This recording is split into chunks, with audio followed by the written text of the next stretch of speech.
Forget your Spotify playlist for a minute. Today, we're actually going to crash the biggest party of the Renaissance. Yep, we're about to time travel 500 years to find out what was on the ultimate royal party playlist. It's gonna be fun.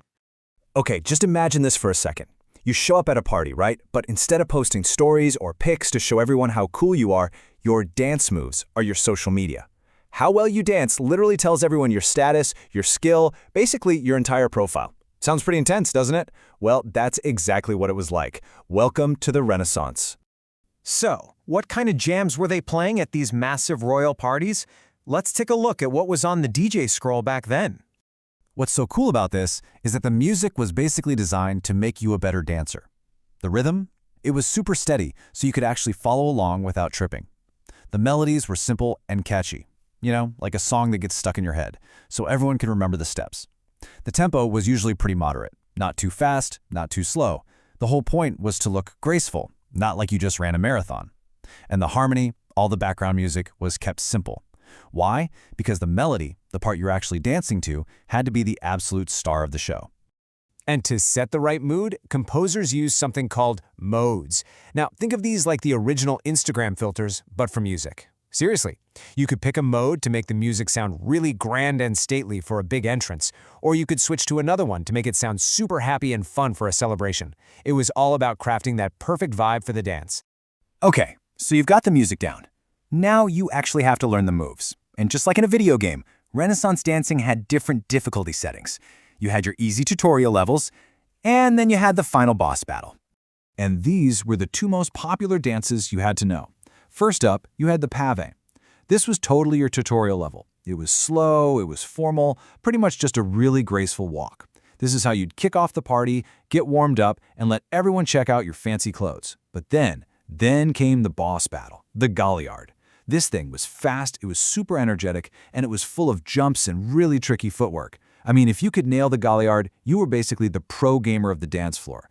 Everyone would know you had serious skills. So who was actually playing these tracks? I mean, who was the band? Let's meet the musicians who were providing the soundtrack for these epic parties.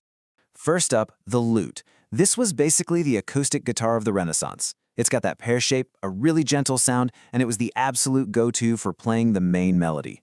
And then you have the recorder. And yes, I am talking about the same instrument you probably played in elementary school.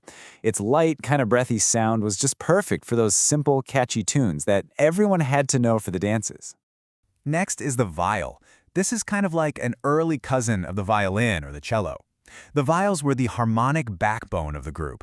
They played these richer, lower notes that just filled out the sound and made everything feel complete. But hey, for the big outdoor parties, you needed something with a bit more oomph, right? Enter the sackbut. It's basically an early version of the trombone, and its bright, brassy sound could cut through all the noise and really carry across a giant courtyard. The key thing here is that it was never just one instrument.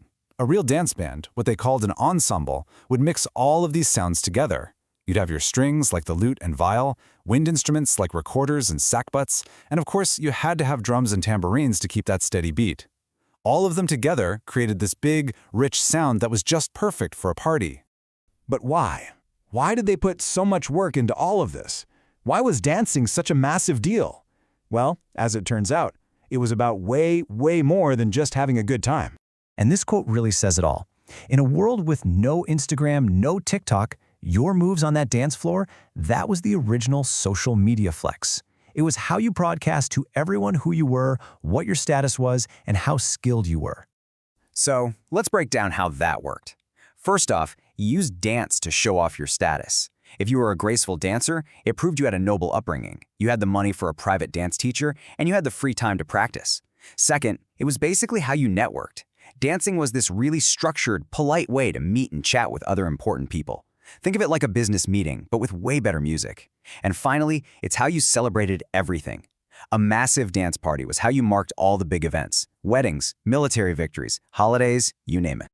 Okay, so this music was a huge deal back then. But what happened to it? Where did it all go? Let's take a look at how this 500-year-old party playlist is actually still with us today. You can see the evolution pretty clearly here. Back in the Renaissance, this music had one job: get people dancing. But later on, in the Baroque and Classical eras, famous composers took these same dance forms and turned them into awesome instrumental pieces, stuff that was meant just for listening in a concert. And today, there are special groups called early music ensembles that perform this music exactly how it was played 500 years ago, keeping the whole tradition alive for us to hear. Pretty cool, right? So, if you remember one thing from all of this, let it be this. Renaissance dance music was never, ever just background noise. It was the actual engine that powered the entire social world of the court. And that kind of leaves us with one last big question. What music from our time, what pop songs, what viral TikTok sounds, do you think people are going to be studying 500 years from now to try and figure out what our world was all about? It's definitely something to think about. Thanks for tuning in.